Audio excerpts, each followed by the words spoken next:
اعوذ باللہ السمیع العلیم من الشیطان اللعین الرجیم بسم اللہ الرحمن الرحیم الحمد للہ علی ما علما ولہ الشکر علی ما علما والسلام بما قدم بالعموم لعمل ابتداها وسبوغ آلاء الاسداها والصلاة والسلام على عبده ورسوله الذي اختاره قبل أن أرسله وسماه قبل أن اصطفاه واجتباه قبل أن ابتعثه إذا الخلائق بالغيب مكلولة وبنهاية الأدب مقرونة سيدنا ومولانا بالقاسم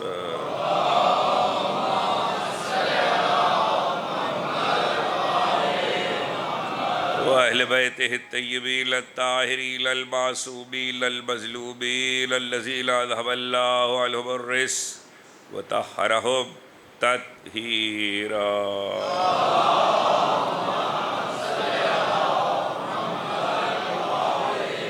سيما على نور الله الذي لا يطفى وحجة الله التي لا تخفى العدل المشتهر والمهدي المنتظر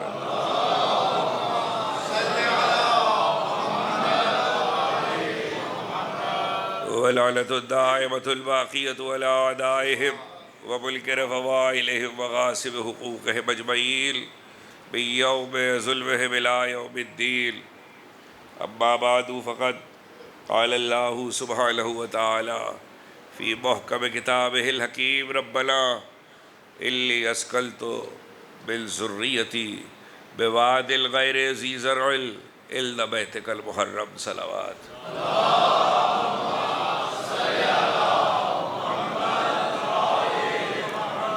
ایک مرتبہ اور بلند آواز سے صلوات بھیج دیجیے محمد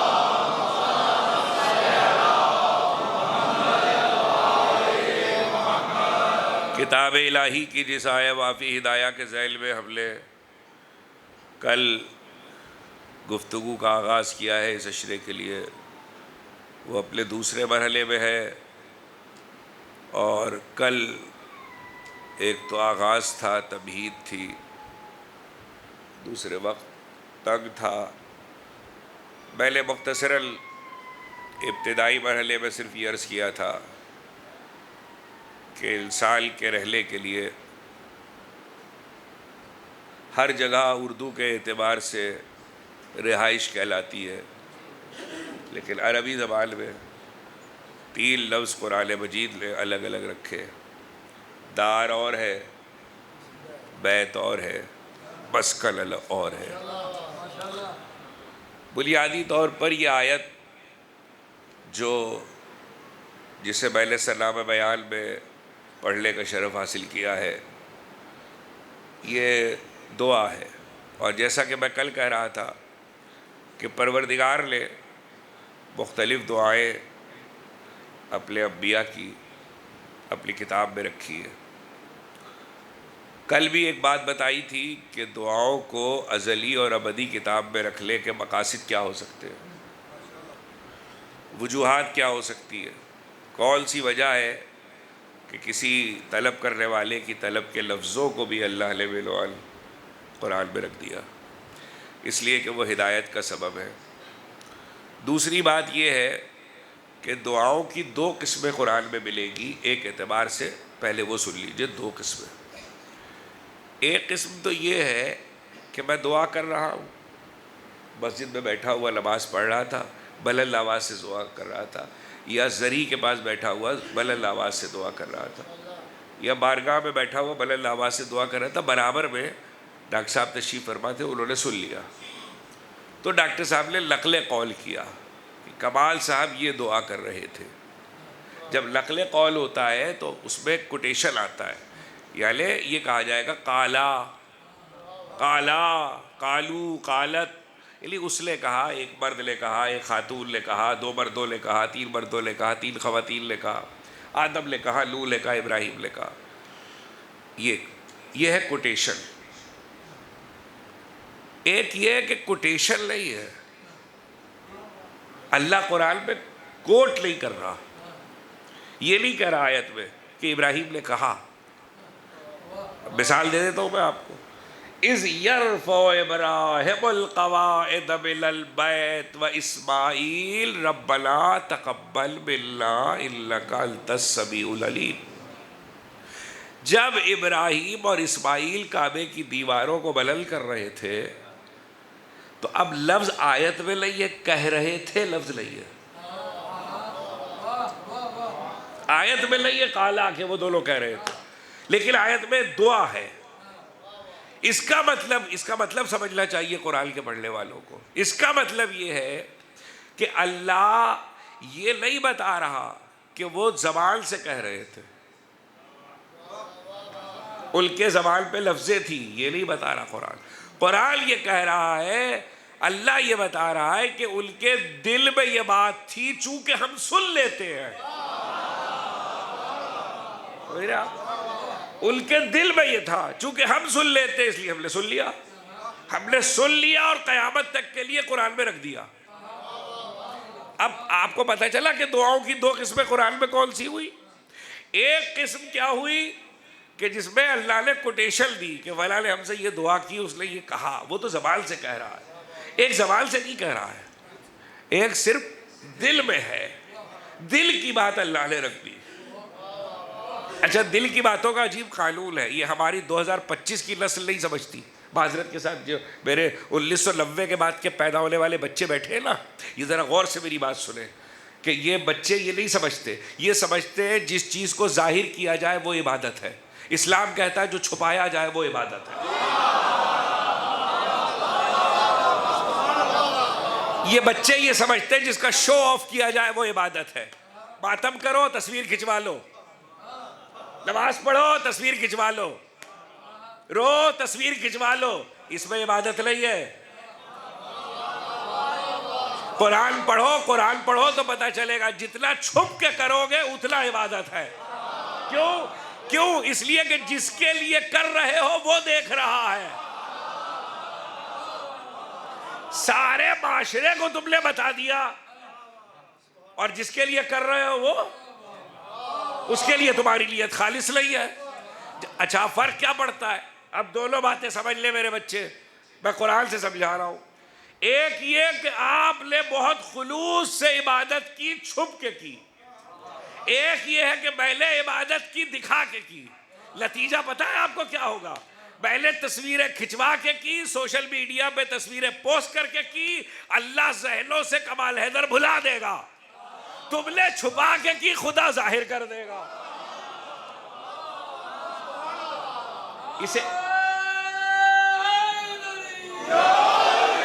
اسے سمجھو، اسے میری نسل کے بچوں یہ سمجھو. عبادت جس کے لیے کرو اس کو بتاؤ، کسی اور کو نہ بتاؤ. یہ بالکل ایسا ہی ہے، محبت کسی سے کرتے ہیں، بتا رہے سارے شہر کو. برا نہیں مانیے گا، محبت قرآن کا لفظ ہے، محبت حدیث کا لفظ ہے، محبت دین کا لفظ ہے. محبت کرتے کسی سے ہے، بتا رہے سارے شہر کو. سارے شہر کو پتا ہے، اسے نہیں پتا جس سے محبت کرتے. اسے کیوں نہیں پتا؟ اسے تو پتا ہونا چاہیے، پہلے جا کے اس سے کہو. ہمارے آج کے بچوں کو یہی نہیں پتا کہ سڑک پہ کیا کہنا ہے اور نماز میں کیا کہنا ہے. برا نہیں مانیے گا، جو نماز میں کہنا ہے وہ آپ کھڑے ہو کے سڑک پہ کہہ رہے ہیں. یہ سمجھنا چاہیے. اب آنے والے وقتوں میں اگر بات ہوتی رہی تو بتائیں گے. تو آپ نے غور کیا کہ قرآن نے بتایا کہ وہ عبادت، وہ دعا جو لفظوں سے آئی، ایک وہ ہے جو نہیں. انہوں نے کہا کچھ نہیں اللہ سے بھی نہیں کہا، دل میں کہا. چونکہ خدا کی نظر دل پہ ہے، اس لیے اللہ نے دل کی بات کو قرآن بنا دیا. اب آپ سوچ رہے ہیں کہ میں نے یہ اتنی دیر آپ سے بات کی کیوں ہے؟ یہی بتانے کے لیے کی ہے. ابراہیم کعبے کی دیواروں کو بلند کر رہے تھے، زبان سے کچھ نہیں کہہ رہے تھے. اسماعیل زبان سے کچھ نہیں کہہ رہے تھے، ان کے دل میں تھا. آؤ اب میں تمہیں سنی ہوئی اور پڑھی ہوئی آیتیں یاد دلاتا ہوں. وَيُطْعِمُونَ الطَّعَامَ عَلَىٰ حُبِّهِ مِسْكِينًا وَيَتِيمًا وَأَسِيرًا. یہ کچھ لوگ ہیں جو اللہ کے نام پر مسکین کو، یتیم کو، اسیر کو اللہ کی محبت میں کھلاتے ہیں. محبت میں کھلاتے ہیں. انما نطعمکم لوجہ اللہ لا نرید منکم جزاء ولا شکورا. اور اب قرآن یہ نہیں کہہ رہا کوٹیشن کہ یہ کہتے ہیں, جا کے قرآن میں ترجمہ پڑھ لو. انما نطعمکم, ہم تو فقط کھلاتے ہیں لوجہ اللہ, اللہ کی خوشنودی کے لیے. یہ جو کہا ہم تو فقط کھلاتے ہیں اللہ کی خوشنودی کے لیے, یہ اتنا سا ٹکڑا جو اللہ نے قرآن میں رکھ دیا, یہ انہوں نے کہا نہیں تھا, یہ ان کے دل میں تھا. اللہ نے قیامت تک کے لیے ان کے دل کی کیفیت دنیا کے سامنے رکھ دی. ایک بات قدرت نے بتا دی, تم آل محمد کے فضائل چھپاؤ گے, ہم بتائیں گے. صلوات بھیجے محمد و آل محمد. اچھا, یہ مجھے اشارتاً پڑھنے سے اندازہ یہ ہوا کہ بہت سے بچے حیران ہیں کہ میں کون سی بات کہہ رہا ہوں. پوچھوں سورہ دہر, بڑوں سے نہیں پوچھ رہا, قرآن پڑھنے والوں سے نہیں پوچھ رہا, جو مجلسیں سنتے رہے ان سے نہیں پوچھ رہا, بچوں میں کس کو پتہ ہے سورہ دہر؟ یہ جو 20 سال کے سارے بیٹھے ہیں ان میں سے بتائیں کوئی سورہ دہر کیا ہے. یہ دیکھو سلاٹا, دیکھو مجلس سننے کے لیے بیٹھے ہو, آل محمد کی فضیلتیں نہیں پتا, یہ نہیں پتا کہ قرآن میں اللہ کس طرح اہل بیت کی فضیلت بیان کر رہا ہے. اور جب سورہ دہر ہی نہیں پتا تو شاید واقعہ بھی نہ پتا ہو. مسکین آیا, یتیم آیا, اسیر آیا, کس کے دروازے پر آیا؟ کس کے دروازے پر آیا؟ آیا تو اہل بیت کے دروازے پر ہے, سیدہ کے دروازے پر آئے. اللہ قرآن میں بیان کر رہا ہے, سورہ دہر میں بیان کر رہا ہے, مسکین آیا, یتیم آیا, اسیر آیا, اور آگے کیا کر رہا ہے؟ سائل ہے. اچھا, مسکین کو بھی روٹی چاہیے, اسیر بھی بھوکا ہے, یتیم بھی بھوکا ہے.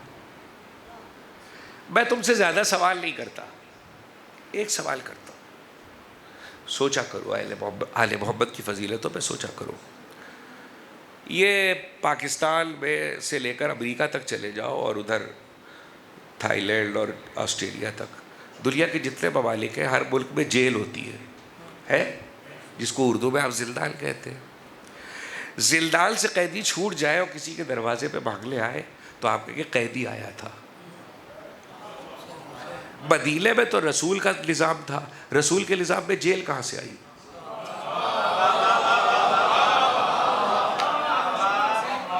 کبھی واقعہ سنتے ہوئے یہ سوچا کہ رسول کے نظام میں جیل کہاں سے آیا؟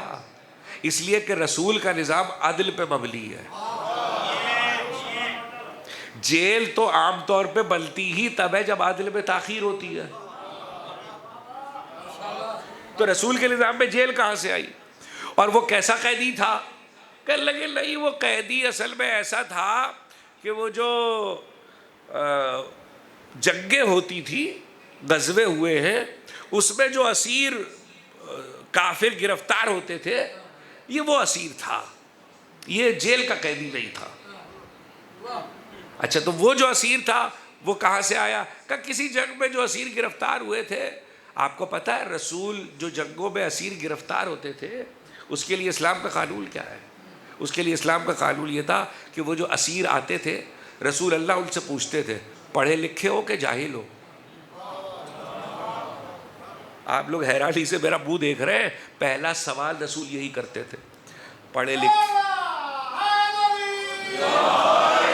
لکھے ہو کہ جاہل ہو؟ دوسری قوم سے آیا ہے, قید ہو کے آیا ہے, لیکن پیغمبر اس سے پہلا سوال کر رہے ہیں پڑھے لکھے ہو کہ جاہل ہو. اس کا مطلب ہے رسول کی حیات میں انسانوں کے لیے سب سے قیمتی چیز روٹی نہیں ہے, تعلیم ہے. روٹی قیمتی نہیں ہے, تعلیم قیمتی ہے. پڑھے لکھے ہو کہ جاہل ہو؟ اب میں آپ سے ایک بات پوچھنے کا تو حق رکھتا ہوں. رسول نے پوچھا پڑھے لکھے ہو کہ جاہل ہو؟ اگر اس اسیر نے کہہ دیا پڑھا لکھا ہوں, مجھے لکھنا پڑھنا آتا ہے, رسول نے کہا اچھا مسلمانوں کو سکھاؤ تم آزاد. کافر ہے وہ, اس کو اس بنا پہ آزاد کر دیتے تھے کہ جو مسلمان جاہل ہیں, انہیں پڑھے لکھے نہیں ہیں, ان کو سکھاؤ.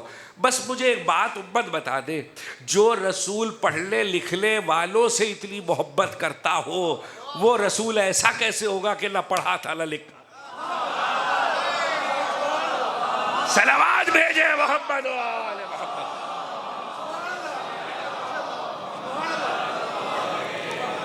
رسول کہتے تھے پڑھے لکھے ہو تو یہ سکھا دو، یہ فلاں بچہ، یہ فلاں جوان، فلاں بوڑھا، بوڑھے بھی مسجد میں بیٹھ جاؤ. اب آپ لوگ شاید کسی کے لیے پہلی بار یہ سب ہو. آپ کے پاس کون سا پہل ہے گھر میں؟ کہنے لگے پہل تو اب گھر میں کوئی رکھتا ہی نہیں، موبائل آ گیا ہے، موبائل لاگ آ گیا ہے.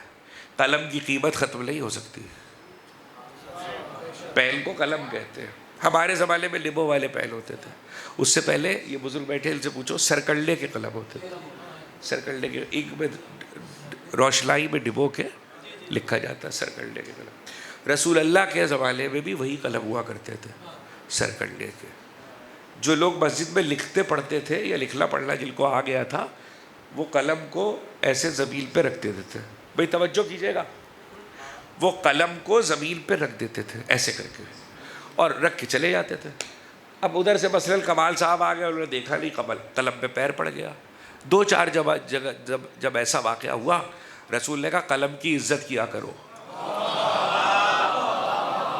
رسول نے کہا، انہوں نے کہا یا رسول اللہ ہمارے پاس تو کوئی جگہ نہیں. ابا قبا ظاہر عرب کا لباس جو آپ نے دیکھا ہے، اس میں کہاں جیبیں ہوتی ہے، کہاں رکھے قلم؟ رسول نے کہا یہاں رکھ لو، یہ رسول کا سکھایا ہوا ہے، یہاں پہ قلم رکھو، یہ پیغمبر نے سکھایا ہے. یعنی سر کے پاس رکھو، قلم کو عزت دو، سر کے پاس رکھو. جب قلم کو عزت دے کے سر کے پاس رکھو گے تو سمجھو گے کہ قلم عزت دار ہے. اس کا مطلب ہے رسول نے قلم کی عزت کروائی ہے. انسان اشرف المخلوقات ہے، اس سے بھی قلم کی عزت کروائی ہے. اب اگر مستدرک حاکم نیشابوری، بخاری اور مسلم کے بعد حدیث کی سب سے بڑی کتاب، اگر اس میں یہ حدیث آ جائے کہ رسول سے کوئی پوچھے اللہ نے سب سے پہلے کس کو خلق کیا، رسول کا اول ما خلق اللہ القلم، اللہ نے سب سے پہلے قلم کو خلق کیا. یعنی اول خلق کون ہے کائنات میں؟ قلم. آپ پریشان ہو رہے ہیں، ہم نے تو کچھ اور سنا، وہ بھی سنا دیتا ہوں. اسی کتاب میں حدیث ہے، کسی اور نے کہا اللہ نے سب سے پہلے کس کو خلق کیا؟ کہ اول ما خلق اللہ العقل، اللہ نے سب سے پہلے عقل کو خلق کیا. کسی اور نے پوچھا اللہ نے سب سے پہلے کس کو خلق کیا؟ کہ اول ما خلق اللہ نوری، اللہ نے سب سے پہلے میرے نور کو خلق کیا. کوئی مجھ جیسا جاہل بھی بیٹھا تھا جس کے سمجھ میں حدیثیں نہیں آئی، اس نے قلم والی بھی سنی، اس نے عقل والی بھی سنی، اس نے نور والی بھی سنی. اس نے کہا یا رسول اللہ آپ نے کہا قلم پہلے خلق ہوا، عقل پہلے خلق ہوئی، نور پہلے خلق ہوا، تینوں میں کون پہلے خلق ہوا؟ رسول نے کہا تو کیا سمجھا یہ سب الگ الگ ہے؟ میں ہی قلم اول ہوں، میں ہی عقل اول ہوں، میں ہی نور اول ہوں.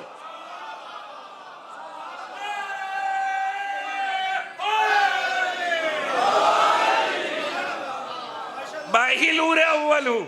اب اتنا تو مجھے حق ہے کہ اگر قرآن کا جس پر قرآن آ رہا ہے صاحب قرآن وہ کہے میں قلم اول ہوں، اور رسول کہے قلم کو عزت دو، تو 2 جملے تو ضرور کہوں گا. جس قلم کو عزت دینے کا مطالبہ لکڑی اور سرکڑنے کے قلم کو رسول کرے، مطالبہ کرے، اور رسول کہے میں قلم اول ہوں، تو میں کس منہ سے کہوں نبی ہم جیسا ہے؟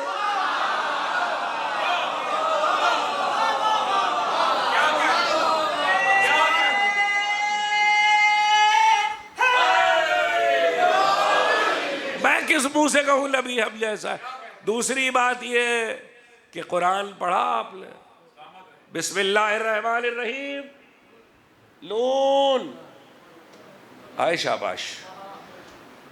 ہاں ایسے ہی یاد ہونا چاہیے. خطیب سے آگے چلنا سیکھو، پیچھے چلنا نہیں. جب ممبر سے کوئی بول رہا ہو تو تمہیں فضیلت پوری پتا ہو. کیوں؟ اس کا کیا فائدہ ہوگا؟ اس کا فائدہ یہ ہوگا پھر وہ آگے کی بات کرے گا. صلوات بھیجو محمد و آل.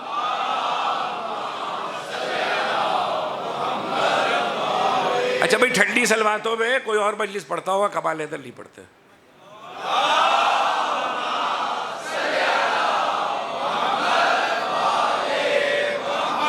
بسم اللہ الرحمن الرحیم، نون والقلم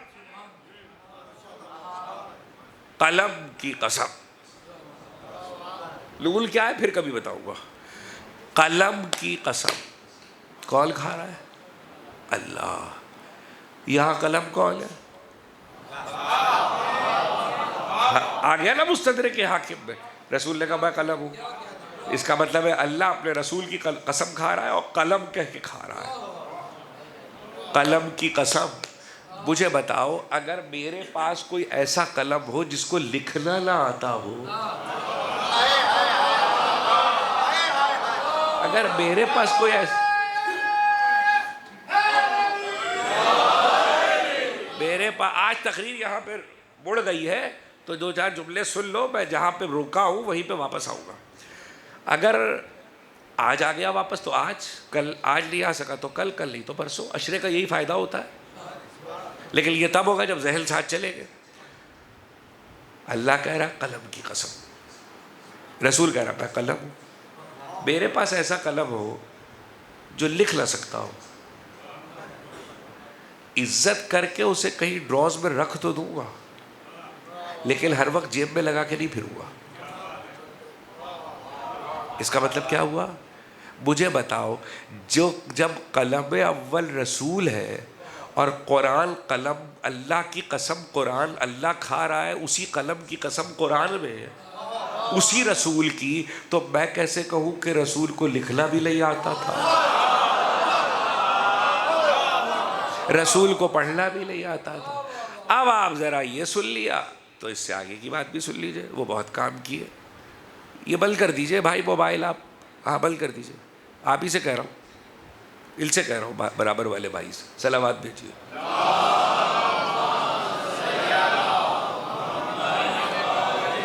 پھر درود ٹھنڈا ہو گیا.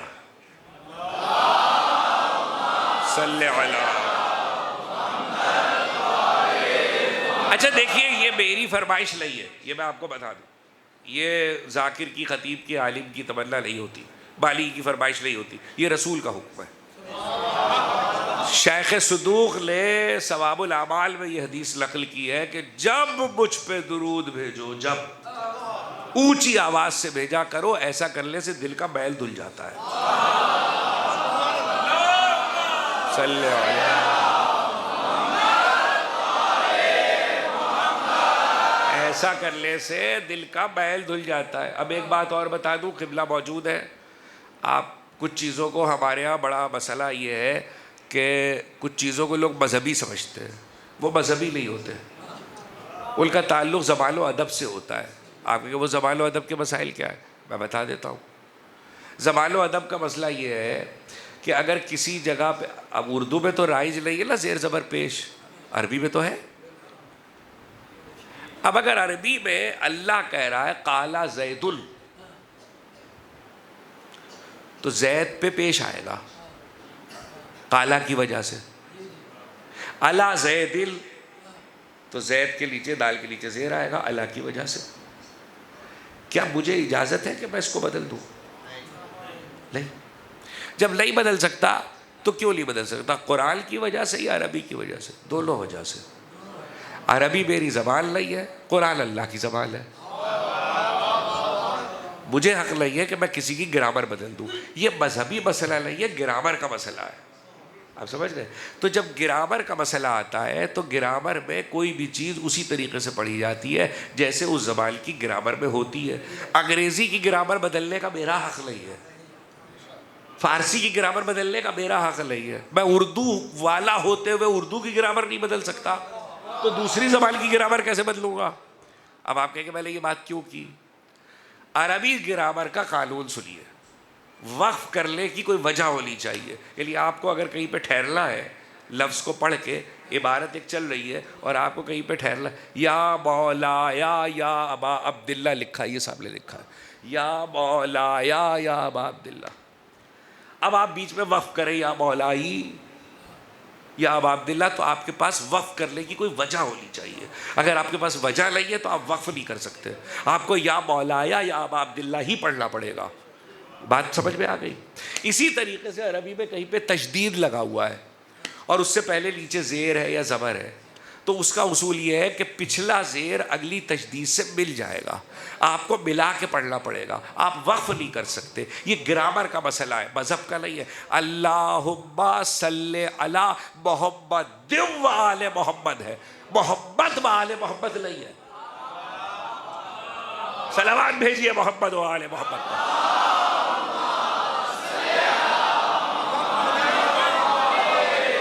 محمد و آل محمد. عادت ڈالے بچے اس کو پڑھنے کی. محمد پہ روکا نہیں جائے گا، وقف کرنے کی کوئی وجہ موجود نہیں ہے. محمد و آل محمد. اور دوسری بات، اب اس کو مذہب کے رخ سے بھی سن لیجئے، میں وہ بھی سمجھا دیتا ہوں آپ کو کہ مذہب کے رخ سے کیا ہوتا ہے. مذہب کے رخ سے یہ ہوتا ہے کہ فاصلہ ایک چیز کہلاتی ہے فصل. ایک ہوتا ہے گرامر میں وصل، ایک ہوتا ہے فصل. اب یہ اگر سمجھانے لگا تو اشراف وصل و فصل پہ ہو جائے گا، موضوع بدل جائے گا. ایک ہوتا ہے وصل، ایک ہوتا ہے فصل. یہ جو میں نے کہا محمد و آل محمد، یہ ہے وصل. اور اگر میں نے کہا محمد و آل محمد، یہ ہے فصل. تو اب دو باتیں سن لیجئے، ہم بلا فصل ہیں، فصل والے نہیں ہیں. اس لیے ہمیشہ محمد و آل محمد تشدید کے ساتھ ملا کے پڑھیے. اب تیسری بات سنیے، شیعہ علماء تو شیعہ علماء، علماء اہل سنت کیا حدیث موجود ہے. رسول نے فرمایا، خود سرکار ختمی مرتبت کی حدیث ہے کہ جو مجھ پہ درود بھیجتا ہے میری آل کے ساتھ، مجھ پہ بھی بھیجے میری ذریت پہ، مجھے اسی ذریت کے لفظ تک آنا ہے، اس لیے میں نے وہ آیت پڑھی ہے. لیکن اب بات جہاں رکی ہے وہ تو مکمل کروں. میری ذریت کے ساتھ جو مجھ پہ درود بھیجتا ہے وہ 500 سال کے رستے مجھ سے قریب ہو جاتا ہے. اچھا آپ تو گاڑی پہ چلتے ہیں بھائی، اسکوٹر پہ چلتے ہیں، ذرا گھوڑے پہ چلیے. ایک گھوڑا 500 سال تک مستقل دوڑے، مستقل دوڑے. کبھی حساب کیجئے گا کہ 24 گھنٹے میں ایک صحت مند گھوڑا کتنا دوڑتا ہے. ٹھیک ہے، اب وہ سب بتاؤں گا تو موضوع پھر کہیں اور چلا جائے گا. حد ترخصی جسے نہ پتا ہو اسے یہ کیا پتا ہوگا کہ 24 گھنٹے میں گھوڑا کتنی دور دوڑتا ہے. اس لیے کہ حد ترخص اس کا بہت تعلق ہے. تو ایک گھوڑا 500 سال کی مسافت دوڑے. رسول نے کہا جو درود میری ذریت کا ساتھ مجھ پہ بھیجے گا وہ 500 سال کی مسافت مجھ سے قریب ہو جائے گا. یہ سن لی حدیث. اب دوسری سنیے، جو درود بھیجتے ہوئے میرے مسلک کے عالم نہیں ہے، شیخ سلیمان قلدوزی حنفی، انہوں نے حدیث لکھی، دوسری جگہ پہ بھی موجود ہے، جو درود بھیجتے ہوئے میرے اور میری ذریت اور آل کے درمیان فصل پیدا کرے وہ 500 سال مسافت مجھ سے دور ہو جائے گا. صلوات بھیجے محمد و آل محمد.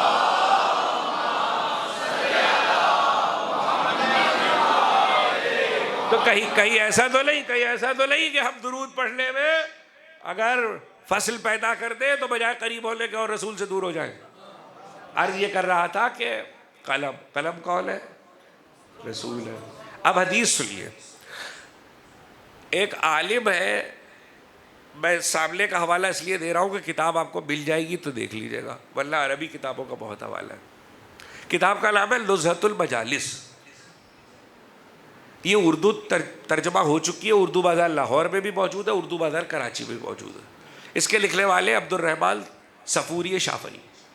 حدیث سنیے جو انہوں نے لکھی ہے. اس کو بعض نے صفوری بھی پڑھا لیکن یہ صفور نہیں ہے، صفوری ہے. حدیث انہوں نے لکھی ہے کہ اللہ نے سب سے، اب توجہ کیجئے گا، اللہ نے سب سے پہلے قلم کو خلق کیا. کچھ نہیں ہے نا کائنات میں، قلم کو خلق کیا. قلم کو خلق کر کے کہا لکھ. قلم سے کہا لکھ. تو قلم نے کہا کیا لکھوں؟ جو تیرا حکم ہو لکھ دوں. قلم نے کہا کیا لکھوں؟ اللہ نے کہا ابد، قیامت نہیں، ابد الآباد، یہ قیامت کے بعد تک، ابد الآباد تک کی تقدیریں لکھ. ابد الآباد تک کی تقدیر ہے. حدیث کتابوں میں موجود ہے. علماء اہل سنت کیا ہے جا کے دیکھ لیجئے. میں نے بہت تلاش کیا, آپ کے پاس حدیث ہو میرے پاس لے آئیے گا. میں نے کہیں نہیں دیکھا کہ اللہ ڈکٹیٹ کرا رہا ہو, یعنی ڈکٹیشن دے رہا ہو, املا کرا ہو. اچھا یہ ڈاکٹر صاحب کی تقدیر, یہ کمال صاحب کی تقدیر, یہ قبلہ کی تقدیر, یہ علامہ احمد حسن زیدی صاحب کی تقدیر, نہیں, صرف ایک جملے کا مکالمہ ہوا. اللہ نے کہا لکھ, اس نے کہا کیا لکھوں؟ کہ قیامت تک کی ابد الآباد تک کی تقدیر ہے. اور قلم چل پڑا, قلم چل پڑا. اور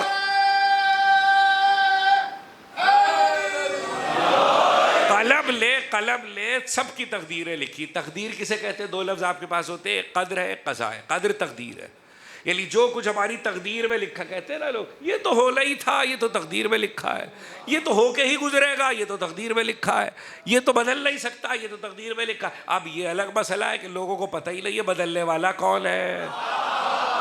صلوات بھیجے محمد و آل محمد پر.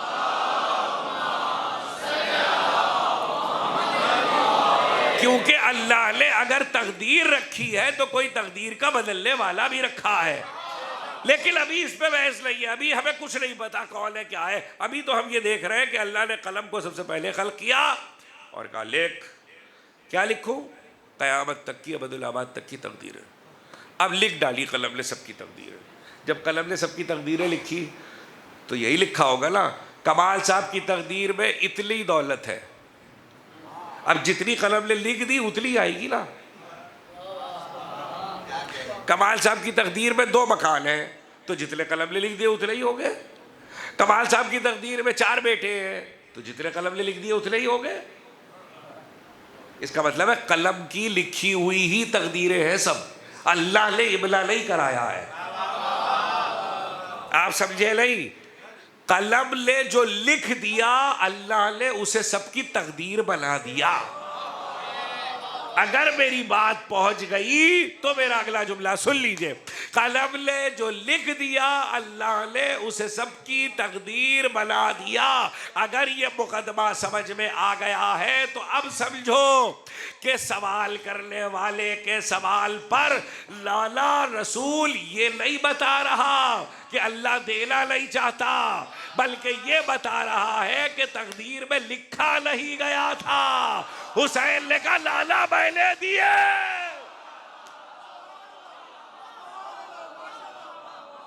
ستم کو سراسیم کرنے والا ہے, آتش کو کوثر و تسنیم کرنے والا ہے. علی نصیبوں میں ترمیم کرنے والا ہے, علی نصیبوں میں ترمیم کرنے والا ہے. علی ہی رزق کا تقسیم کرنے والا ہے, علی ہی رزق کا تقسیم کرنے والا ہے. سوالیوں کی صدا تک حسین ہو جائے, علی نہ دے تو زمانہ فقیر ہو جائے.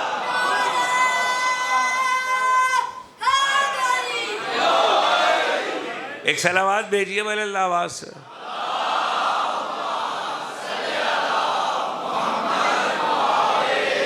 اچھا کچھ چیزیں, خیر میں تو اپنے عنوان پہ واپس آ رہا ہوں. بات جہاں میں نے روکی ہے, کچھ چیزیں ایسی ہوتی ہے کہ جب ہم سنتے ہیں تو پریشان ہو جاتے ہیں, اس لیے کہ ہمیں صحیح بات پتہ نہیں ہوتی, اس لیے پریشان ہو جاتے ہیں. اور سب سے زیادہ پریشانی اس وقت انسان کو ہوتی ہے جب اس کے ذہن میں یہ آ جائے کہ توحید خطرے میں پڑ گئی ہے. مجھے آج تک وہ انسان سمجھ میں نہیں آئے جو توحید کو خطرے میں سمجھتے ہیں.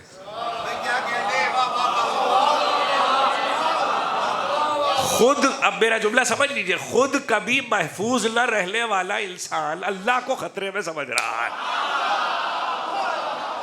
صلوات بھیجے محمد و آل محمد پر.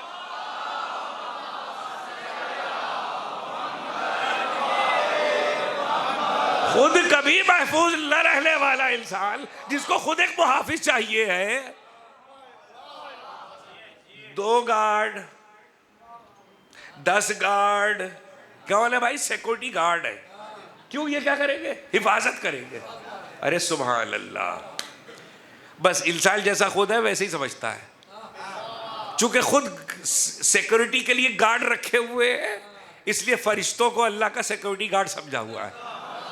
صلوات بھیجیے محمد و آل محمد.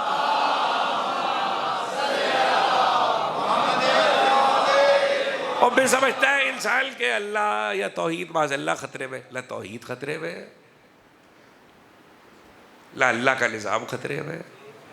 اس سے اچھا جملہ اس وقت نہیں کہہ سکتا، وقت ہوتا تو بہت تفصیل سے بات کرتا. جس کا ولی 40 تلواروں میں 100 کے خطرے میں نہیں ہے.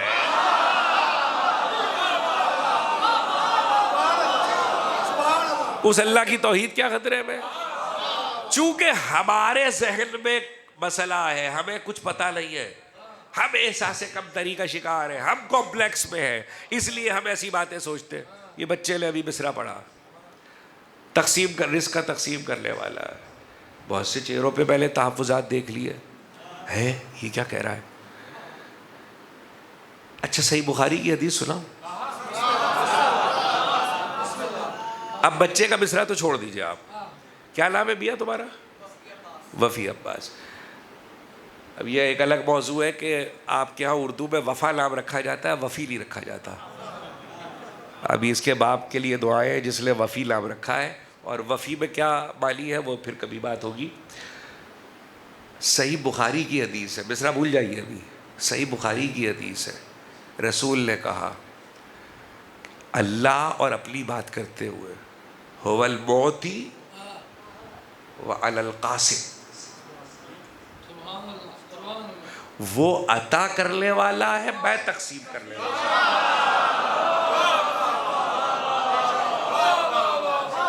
یہ صحیح بخاری میں حدیث ہے. وہ عطا کر،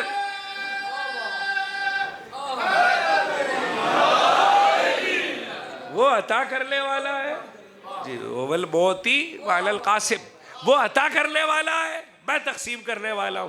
تو کیا میں رسول کو تقسیم کرنے والا مانوں تو شرک ہو جائے گا؟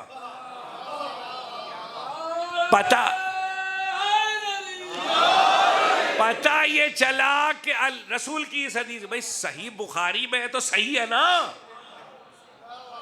اس سے زیادہ صحیح حدیث کون سی ہوگی؟ تو پتہ یہ چلا اس صحیح حدیث کی بنیاد پر کہ اللہ عطا تو کرتا ہے مگر جو خلق تک پہنچاتا ہے وسیلے سے تقسیم کرتا ہے. اب روٹی بغیر وسیلے کے نہیں ملتی، جنت بغیر وسیلے کے.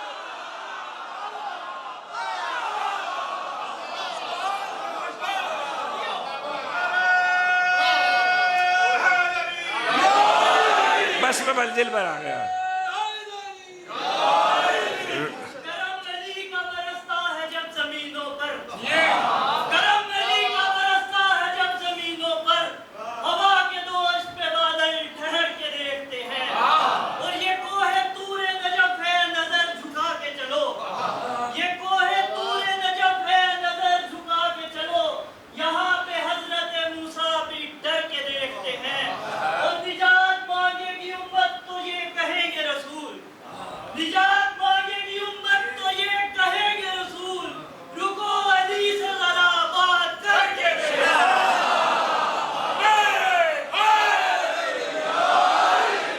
پوری حدیث تو آج نہیں سنا رہا، یہ حدیث ہے رسول کی، یہ رسول کی حدیث ہے. اور 4 جملے ہیں اس حدیث میں رسول کے. یا علی، اب آپ سمجھیے گا، یا علی تلوار میری ہے، چلاؤ گے تو.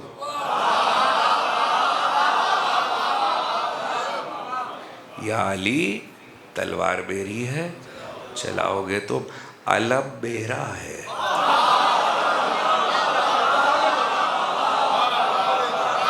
اٹھاؤ گے تم. یا علی تلوار میری ہے، چلاؤ گے تم. علم میرا ہے، اٹھاؤ گے تم. علم میرا ہے، اٹھاؤ گے تم. کوثر میرا ہے، پلاؤ گے تم. یا علی تلوار میری ہے، چلاؤ گے تم. علم میرا ہے، اٹھاؤ گے تم. کوثر میرا ہے، پلاؤ گے تم. امت میری ہے، بخشواؤ گے تم.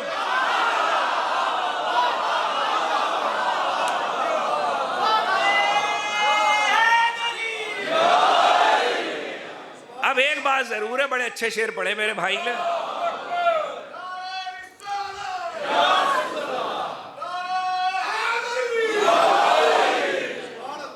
اب ایک بات اور ہے، بڑے اچھے شعر پڑھے میرے بھائی نے، مگر کچھ چیزیں ایسی ہیں جس کو ہم فضیلت سمجھتے ہیں، شاعر فضیلت سمجھ کے نظم کر دیتا ہے، لیکن اس کا دھیان دوسری طرف نہیں جاتا۔ 73 فرقوں کی تفسیریں اور کتابیں متفق ہیں، طور بھی پہاڑی ہے، نجف بھی پہاڑی ہے۔ طور بھی پہاڑی ہے، نجف بھی پہاڑی ہے۔ مصرے میں نجف کو طور کہا گیا، لیکن میں نجف کو طور نہیں کہتا، مجھ سے وجہ پوچھ لیجئے۔ اس لیے کہ جب اللہ نے تجلی کی تھی تو طور جل گیا تھا، نجف تو باقی ہے۔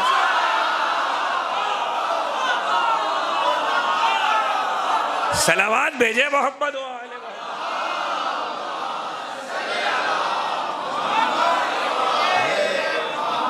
ایک اور شاندار صلوات بھیج دیجئے بل اللہ آواز سے۔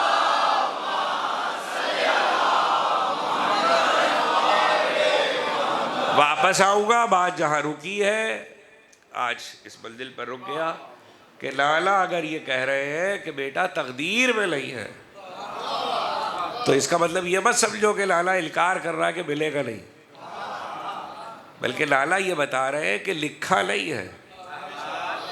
تو اب اگر علماء اہل سنت کی حدیثوں کے مطابق قلم اول رسول ہے اور تقدیر بھی قلم اول نے لکھی ہے، تو مجھے اطلاع کہنے کا تو حق ہے۔ لالا نے نہیں لکھا تھا، نواسے نے دے دیا۔ صلوات بھیجے محمد و آل محمد پر۔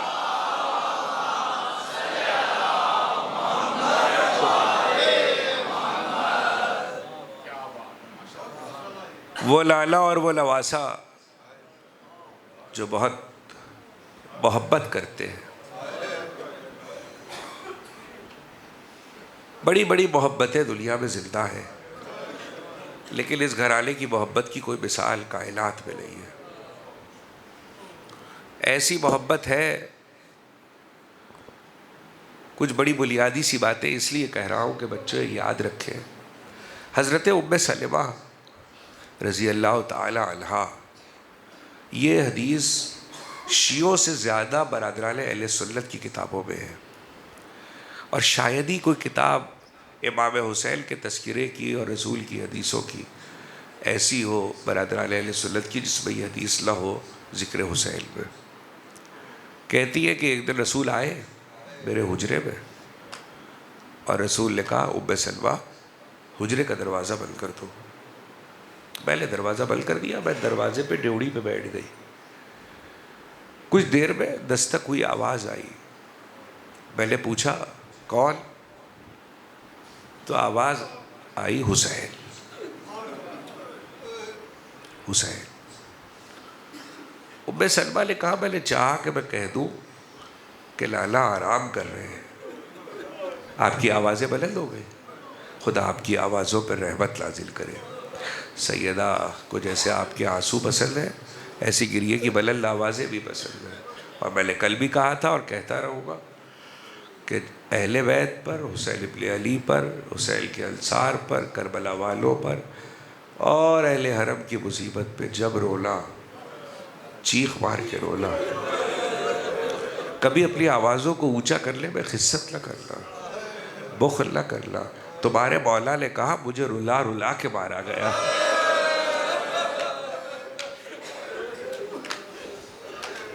تمہارے مولا نے کہا مجھے رلا رلا کے مارا گیا ہے۔ بخل نہ کرنا کبھی آوازوں کو بلند کرنے میں۔ حضرت ام سلمہ کہتی ہے کہ میں دروازے پہ بیٹھ گئی، آواز آئی حسین، تو میں نے چاہا کہ میں کہہ دوں کہ لالا رسول آرام کر رہے ہیں۔ اتنے میں رسول کی آواز آئی ام سلمہ حسین کو آنے دو۔ ام سلمہ، بس دو چار جملے، ام سلمہ حسین کو آنے دو۔ ام سلمہ کہتی ہے میں نے اٹھ کے دروازہ کھول دیا، حسین آئے، رسول لیٹے ہوئے تھے، باہیں پھیلا دی، باہیں پھیلا دی۔ ایک واقعے سے دوسرے واقعے تک جاؤں گا اور مجلس ختم ہو جائے گی۔ ام سلمہ کہتی ہے کہ رسول نے باہیں پھیلا دی اور میں واپس جا کے ڈیوڑی پہ بیٹھ گئی۔ کچھ دیر گزری تھی کہ وہ کہتی ہے کہ میرے کانوں میں رسول کی سسکیوں کی آواز۔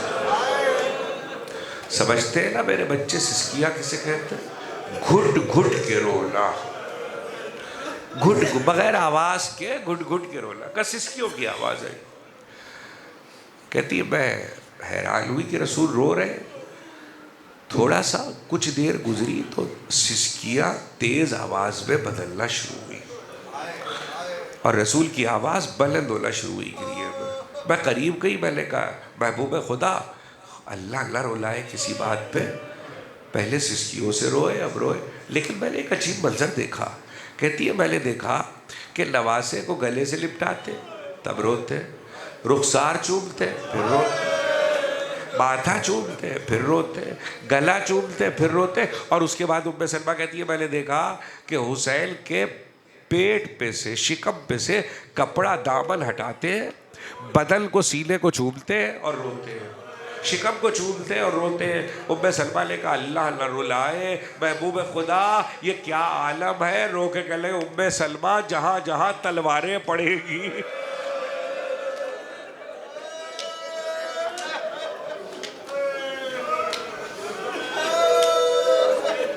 خدا آپ کی آوازوں پہ رحمت نازل کرے, خدا آپ کی آنکھوں پہ رحمت نازل کرے. ام سلمہ جہاں جہاں تلواریں پڑے گی میں ان جگہوں کو بوسہ دے کر رو رہا ہوں. ام سلمہ نے پوچھا یا رسول اللہ یہ کیا واقعہ ہے؟ کہ ام سلمہ میرا لال تیل شب و روز کا پیاسا مارا جائے گا.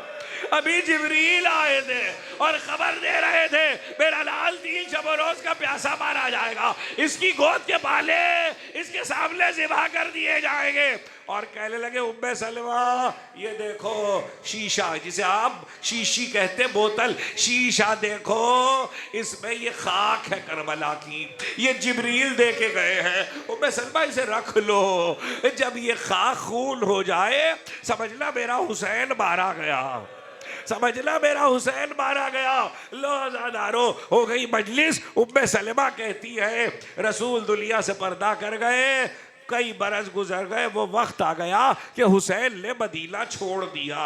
شعبان گیا, رمضان گیا, شوال گیا, ذیقعد گیا, ذوالحج گیا. اب مدینے میں کون ہے؟ ام سلمہ ہے, ام البنین ہے, ام حالی ہے, اور ایک بیٹی حسین کی فاطمہ صغریٰ جو ہر وقت بابا کی منتظر ہے.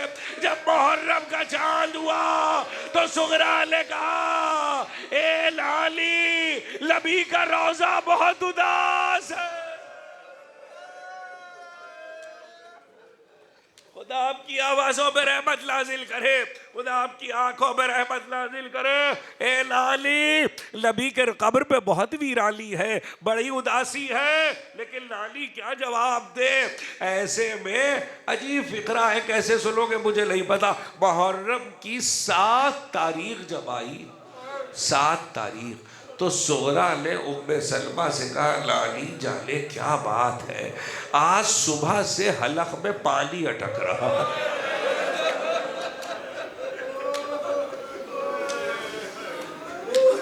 آج صبح سے حلق میں پانی اٹک رہا ہے. مختل کی روایت بھی میں نے ساتھ عرض کر دی, آخری حدیث کے جملوں پہ مجلس تمام ہوگی. ایسے میں روایت اور حدیث یہ ہے کہ محرم کی 10 آ گئی, عاشور کا دن آ گیا, دوپہر کا وقت تھا. ام سلمہ کہتی ہے میں ذرا لیٹی تھی آرام کرنے کے لیے کہ میں نے دیکھا کہ رسول سر پہ عمامہ نہیں ہے, آستینیں چڑھی ہوئی ہے, پاؤں میں لالین نہیں ہے, بدن اقدس پہ غبار پڑا ہوا ہے. میں نے کہا اللہ کے محبوب کیا عالم ہے. کہ ام سلمہ آپ جملہ سن سکیں گے, کہ ام سلمہ اپنے ہاتھوں سے اپنے لال حسین کی قبر کھود کے آ رہا.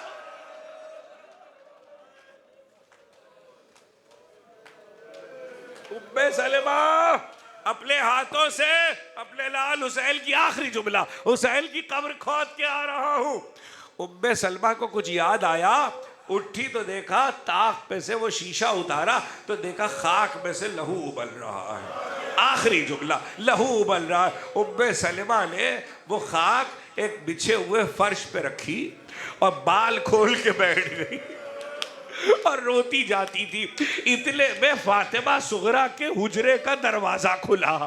جیسے ہی صغرا کے حجرے کے دروازے کی آہٹ ہوئی, ام سلمہ نے سفید چادر خاک پہ ڈال دی.